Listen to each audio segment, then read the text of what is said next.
Hi there, it's Christy Glass here.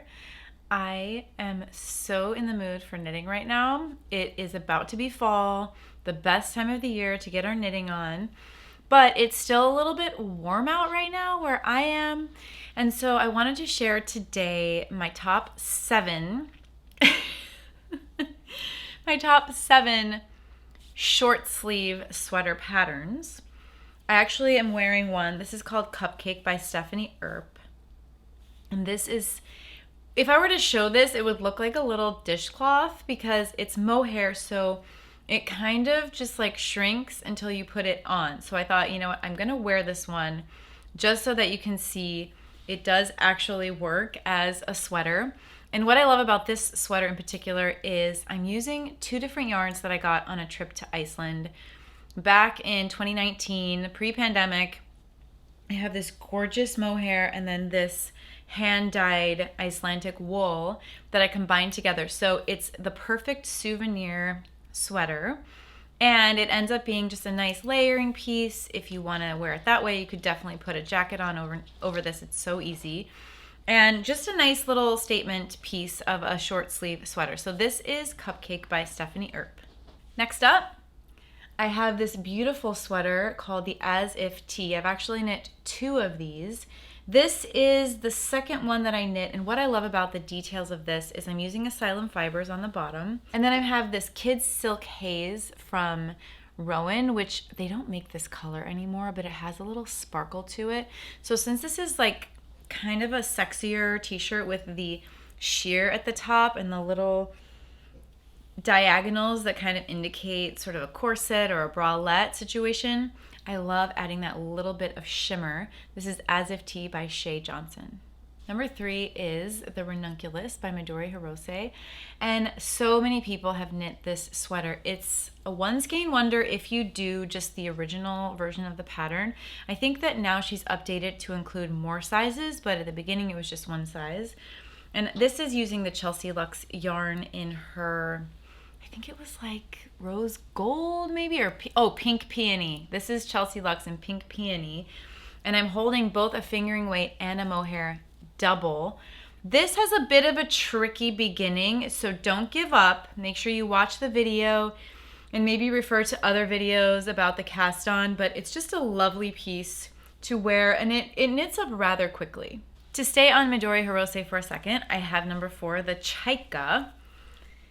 And it's kind of a similar vibe where it doesn't really have a sleeve. It just sort of ends right there. This wool is by, I think this is by Primrose Yarn Co.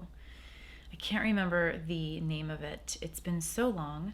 And then here in the yoke, I'm holding double the feather from Hedgehog Fibers and also a sparkly twisted, it looks like a fingering weight pink yarn that I don't remember where that came from.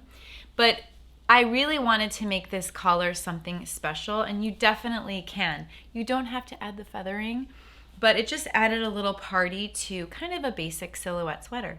This is another one that's a little bit hard to show off the body, but I will do my best. This is number 5. This is the Cloud Bow by Reed Keys, and look at it. It really is like a cloud.